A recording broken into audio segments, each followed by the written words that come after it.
And the doctor was hanging out with Mayans, trying not to get human sacrificed. Nice. I always try not to get human sacrificed. It's a good plan.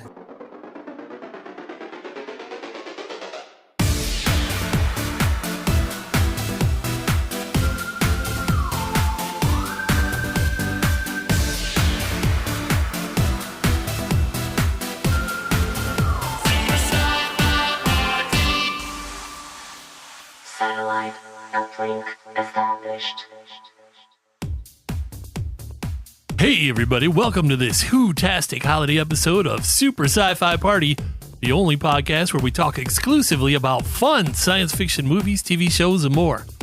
No post-apocalyptic downer sci-fi allowed. My name is Todd Kinsley, and with me as always is my TARDIS riding, Rose guiding, alien chiding, regeneration imbibing, sonic screwdriver providing co-host and brother, Scott Kinsley. How are you doing on this fine December evening, Scott? Well, Todd, I'm feeling a little timey-wimey, I think. That makes perfect sense. You think Santa's going to bring you everything you want this year? Yes. Why, have you heard something? I might have heard something. I think all I really want is to make it to the next year. That's pretty much what I always want these days. Just one more year. That's all I really need. Especially after the fun fest of 2020. 2020. I'm ready for 2021. Today, we're talking about the granddaddy of fun sci-fi shows, Doctor Who. Yeah. Specifically, we'll be talking about Season 2, Episode 0, yes, that's right, of the new series titled The Christmas Invasion. For the uninitiated, Doctor Who is a British television show which first aired in 1963. This means it aired a full 3 years before Star Trek The Original Series, which aired in 1966. Also, we'd like to do a special shout out to our ever awesome cousin Lindsay, who first turned us on to Doctor Who several years ago. Thank you for the gift of Who. I don't think we've spoken about Lindsay on the podcast before, have we? No, we have not. I don't think so. She has some serious sci-fi geek credentials, in my opinion. I remember when we attended her wedding reception, the wedding party walked into the banquet underscored by the Evil Empire's theme from Star Wars. Yes, they did. It was very awesome. Some fantastic evil John Williams. That serious commitment to sci-fi, in my opinion. Then again, her sister, our cousin Stephanie, had a Lord of the Rings themed wedding in the woods. So I guess it was a sci-fi versus fantasy wedding smackdown. Anyhow, shout out to our awesome cousins. Doctor Who follows the adventures of a Time Lord known only as the Doctor. He travels in a time machine called the TARDIS. The exterior of the TARDIS appears as a blue British police box, which was a common sight in Britain in 1963 when the series first aired.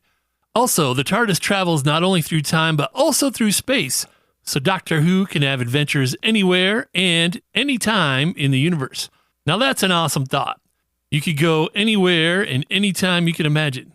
Where would you go? What amazing things would you choose to see? Well, the Doctor seems to really like late 20th and early 21st century Great Britain because, fish and chips. Or probably it has to do with the show being created there. Much like most beings in the universe, the Doctor doesn't like traveling alone, so he typically travels with a companion or companions from Great Britain who accompany the Doctor on his fantastic journeys.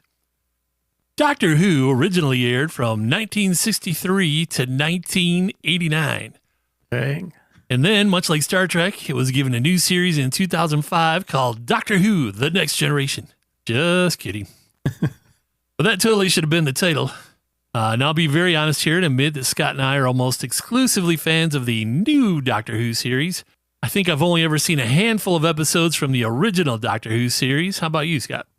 Well, Todd, I looked up some of the older ones when we first started watching Doctor Who. And I think I found, I believe it was in the possibly first season. And the Doctor was hanging out with Mayans and trying not to get human sacrificed. Nice. I always try not to get human sacrificed. It's a good plan. Good plan. I think I've seen a few episodes where it was the 70s and everyone looked very 70s, and I don't exactly remember what the plot was. And then you and I saw some kind of fictionalized story about the making of Doctor Who, I believe. Yes. That was pretty cool. Maybe someday I'll find a list of great original episodes, since that's, 20 years to watch through. Yeah. Something like top 10 best original Doctor Who would be cool. Yeah, that could be fun. Someone hit us up on Twitter, let us know. As I mentioned at the top of the show, we're talking specifically today about the Doctor Who episode titled The Christmas Invasion, which first aired on BBC television on December 25th, 2005. What was competing with Doctor Who on TV on December 25th in 2005, Scott? On ABC, we had Men in Trees. CBS had Close to Home. Fox had Trading Spouses. And NBC had Las Vegas. I highly recommend that you never watch the show Las Vegas, because if you do, you might become so enthralled with the idea of moving to Las Vegas that you go there for close to a decade. Speaking from experience? Possibly. See, now Las Vegas actually kind of, in my mind, falls in the sci-fi category with some of the tricks they were able to do with their cameras back in the day. I mean, they could zoom you're in. talking about Las Vegas, the TV show. Yes. And the security cameras in the fictional casino on Las Vegas, the TV show.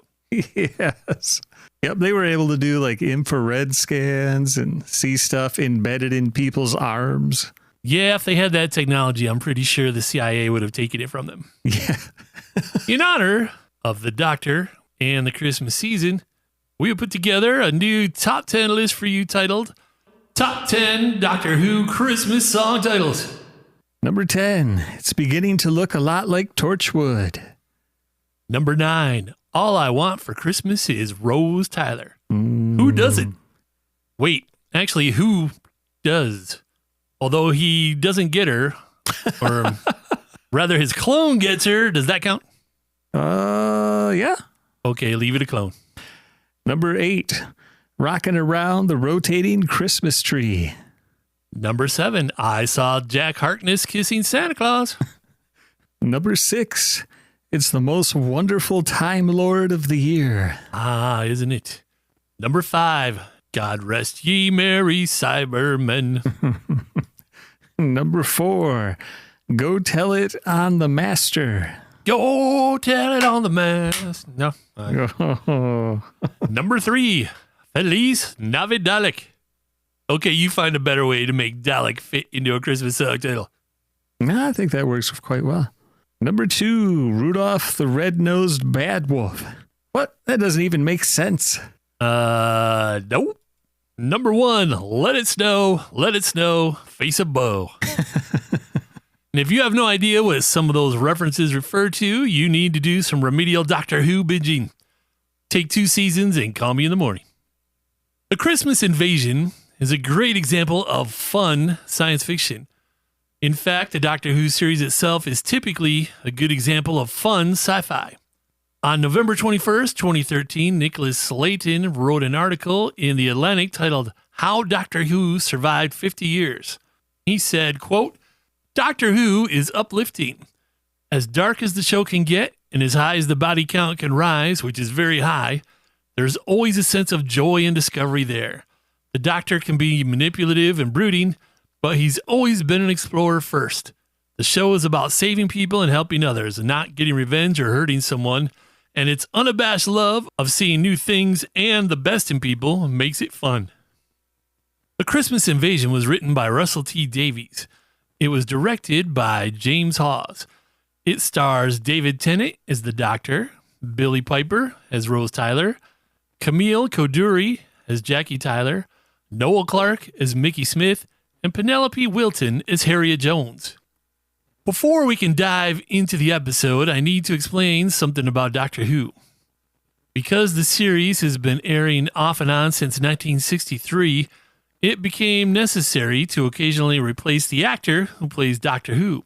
So they invented regeneration, which is a process in which the Doctor is reborn into a new adult body, but while retaining the memories of all his former incarnations.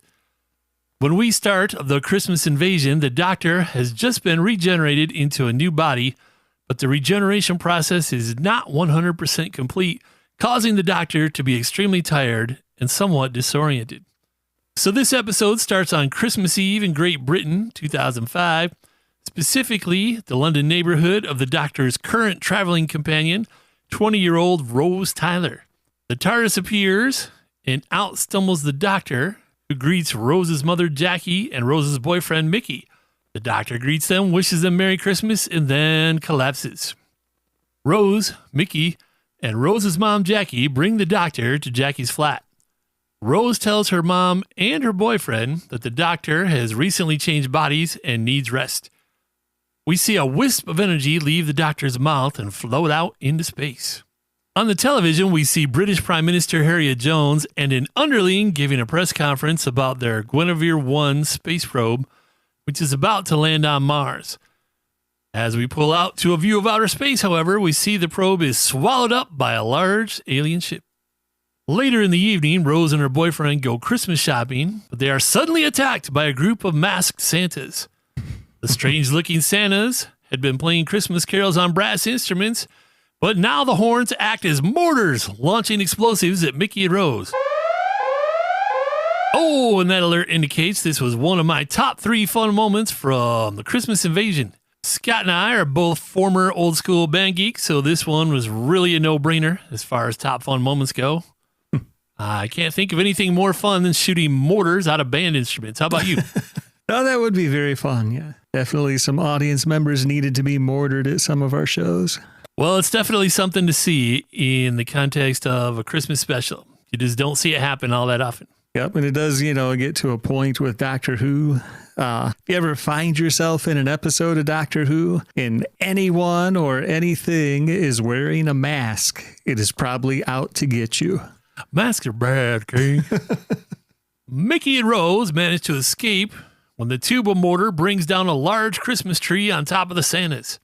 The Robo-Santas remind me of that scene from The Tick, where all the Santas were going, ho, ho, ho, ho, ho, ho. Multiple Santas, yes. Fantastic. Rose concludes that the Santas must be after the Doctor, so they rush home to warn her mother. When Rose and Mickey reach her mom's place, Rose notices an unfamiliar Christmas tree sitting in the room. Her mom tells her that the tree was delivered to their door earlier. Rose, Mickey, and Jackie quickly learn that none of them purchased the tree.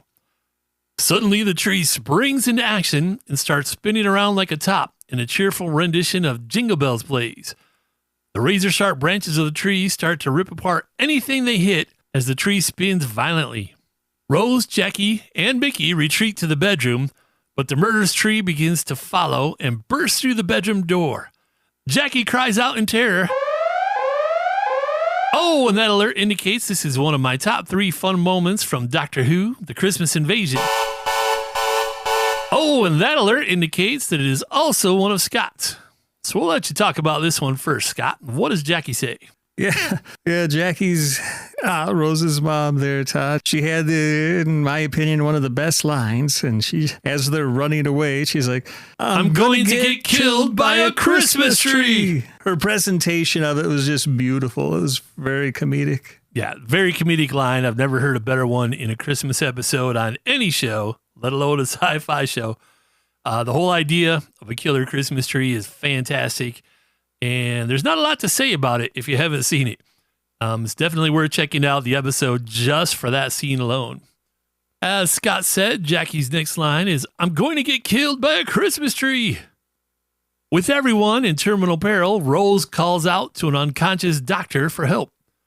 At the last second, the Doctor reacts instinctively, sits up, and blasts the tree to ash with his sonic screwdriver. When they're out on the balcony, more mask-wielding Santas appear outside Jackie's apartment building, but the Doctor wards them off with his sonic screwdriver. The Doctor says the strange Santas are pilot fish, quote-unquote, that are being attracted to the energy he's been releasing as part of his final regeneration phase. The Doctor then starts to spasm in pain as he has again been awakened too early from his regeneration. The Doctor warns the group that something bigger will be following the pilot fish, and then he loses consciousness again. Back on TV, we finally get to see the first signal broadcast from the Guinevere 1 space probe. Much to everyone's surprise, it's an alien face, which is soon broadcast all over the world. The Prime Minister is whisked away to a secret meeting in the Tower of London with the United Nations Intelligence Task Force. A technician tells them that the signal is not coming from Mars, but it's actually coming from an alien ship that is a mere 5,000 miles above the Earth and closing. Using special high-tech software to translate the alien message, they discover that the aliens are called Scissorax, and they are demanding a surrender of Earth or everyone will die. Oh, and that alert indicates this is one of Scott's top 3 fun moments from the Christmas Invasion. All right, Todd, the part that got me is when the translator is translating the message for the Prime Minister. And he's just reading off this translating pad. And it says, "You will surrender or they will die. Scissorax strong, Scissorax mighty, Scissorax rock." And then the translator clarifies, as in the modern sense, that they rock. Now, this is the kind of touch that is so subtle and quick, in Doctor Who, but it adds, all that fun we keep talking about in Doctor Who. Ladies and gentlemen, this weekend at the Pontiac Silverdome, Scissorax rocks. The Prime Minister declines to surrender, so the Scissorax leader waves his hand, causing a blue wave of energy to sweep out over a third of the population, putting them into a trance. All of the affected humans climb to the highest spots they can find, such as rooftops and bridges, and they stand like zombies close to the edge, as if preparing to jump to their deaths. Technicians tell the Prime Minister that it turns out the 33% of the world's population that is under the aliens' control all have A-positive blood type. It turns out that a sample of A-positive human blood was aboard the Guinevere 1 space probe, along with other information about the human race. Somehow the Scissorax are using the blood to control everyone with that blood type. Now, taking a break from the plot here for a second, I realize this is science fiction, but do you realize that in real life, the United States has actually sent probes out into deep space that contain all kinds of information about the human race? Yes, I am aware of that. Yeah, because we had a big discussion about it before, but Voyager 1 and Voyager 2 are now both beyond our solar system, out in interstellar space, which is the space between stars. They were both launched in 1977 and are still transmitting information back to Earth about their surroundings. Voyager 1 is currently the farthest man-made object from Earth at about 14 billion miles away, Jeez. which is 22.3 billion kilometers. That's all well and good, but here's the crazy part. On both Voyagers, there is a 12-inch gold-plated copper disc that is cut like a vinyl record. There are symbols detailing how to play the record, along with a special needle and a player. The record contains greetings in 55 languages, as well as all kinds of natural sounds from Earth. Okay, fine. Cool. But there are also pictures on the record which contain directions of how to get to Earth, details about the planets in our solar system, details about how chemistry on Earth works, an explanation of DNA strands and how they work on Earth, pictures depicting humans, pictures depicting how we reproduce, maps of planet Earth. Wait.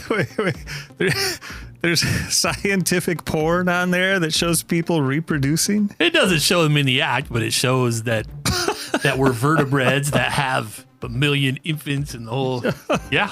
Wow. It's all there. All that information is out there floating in space. Basically, we've given aliens instructions about exactly who we are and how to conquer us. Wow. It's insane. And it's real life. This is not sci-fi. It's out there floating right now in interstellar space beyond the solar system, way past Pluto, waiting for someone to pick it up and get all this great information. I really don't get it, because you would think the most intelligent scientists in the world would have watched or read some science fiction at some point in their lives, but apparently not. I do know, I think it's, an image of Da Vinci's Man is on there, which shows, like a shot of a man, and then it has superimposed different degrees in which the arms and legs can move, but it could be interpreted as we have 6 legs and 6 arms, or 3 arms, 3 legs, Well, there's actually, I think there's over 100 pictures put on the surface of the record. They're just miniaturized, so you have to magnify them. But there's all kinds of information that personally I don't think should be out there floating around. You'd think they'd never seen a sci-fi show. How is that ever going to be good for us to have that kind of information floating out in space? Well, how else are we going to meet people and have them conquer us? Here's a strand of my DNA. Anyhow, I'm assuming these real-life Voyager probes were the inspiration for Guinevere 1 space probe in this episode of Doctor Who, but I think it definitely deserved to be mocked. Yes, definitely.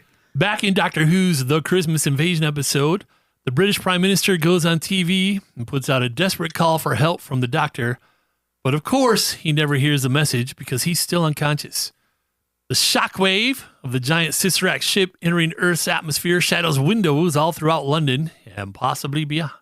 Rose, Mickey, and Jackie decide it would be safest if they all shelter inside the Doctor's nearly invulnerable time machine, the TARDIS. They move the Doctor with them and they bring some food and supplies. Back at London Tower, the Scissorax decide to teleport the Prime Minister and some of her team up to the Scissorax spaceship. The Scissorax leader shows them a large glowing button and threatens that if he presses it, all the mind-controlled humans will jump to their deaths. One of the Prime Minister's team tries to negotiate with the Scissorax leader, but the leader whips him with his laser whip and reduces him to a pile of bones.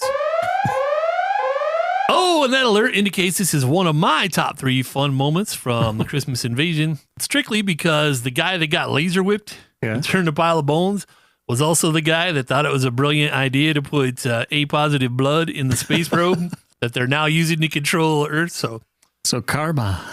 Yeah. Maybe it's just fun to me thinking about somebody with, I guess, a really positive outlook getting whipped into bones. Because you would have to have a very sunny outlook to just spread all that information out to the cosmos. You're too happy. Oh, God. Exactly. It's fun for me, so it was one of my top 3 fun moments from the Christmas Invasion. That's awesome. The Scissorax leader tells the Prime Minister either half of Earth's population will be sold into slavery or 1/3 of the population will jump to their deaths. Prime Minister's choice. Back in the TARDIS, Mickey tries to use the scanner to find out what's going on outside, but this causes the Scissorax to detect the advanced technology and teleports the TARDIS to their ship. Not realizing that they are aboard the Scissorax ship, Rose steps out of the TARDIS and screams when she sees the aliens.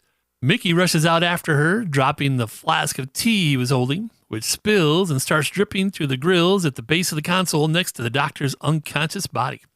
The Doctor breathes in the fumes created as the tea sparks against various components. Rose tries to bluff the Scissorax by quoting various things from races she's encountered in her travels, commanding them to leave, but is answered with laughter. The Scissorax leader taunts her attempts to pass off secondhand knowledge as authority, but as he gloats, his alien words start turning to English. Rose realizes that the TARDIS translator is working again, and thus the Doctor must be conscious for it to be active. So this can mean only one thing: the Doctor is awake. On cue, the Doctor emerges from the TARDIS, smiling as he said, "Did you miss me?" Oh, and that alert indicates this is the final one of Scott's top 3 fun moments from the Christmas Invasion. Yep. I mean, when the Doctor comes out of there, it's just a very fun moment. The Scissorax leader attacks the Doctor with his laser whip. The Doctor disarms him quickly and then kind of scoldingly, comes up to him and says, "Now you just wait. I'm busy." Then he turns away, turns his back on him completely, and goes off to greet his friends as if he hasn't seen them in a month.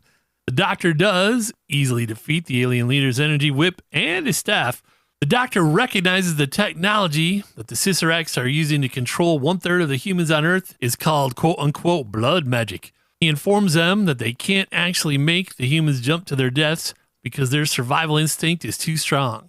A few insults later, and the Doctor and the alien leader decide to have a one-on-one fight for the fate of the Earth. The Doctor and the Scissorax leader fight, but the leader manages to cut off the Doctor's hand. No. Fortunately for the Doctor, he is still at the end of his regeneration cycle, so he regenerates another hand. With his new hand, his fighting hand, as he calls it, fighting hand, the Doctor defeats the alien leader by disarming him. He orders the Scissorax to leave the Earth and never return.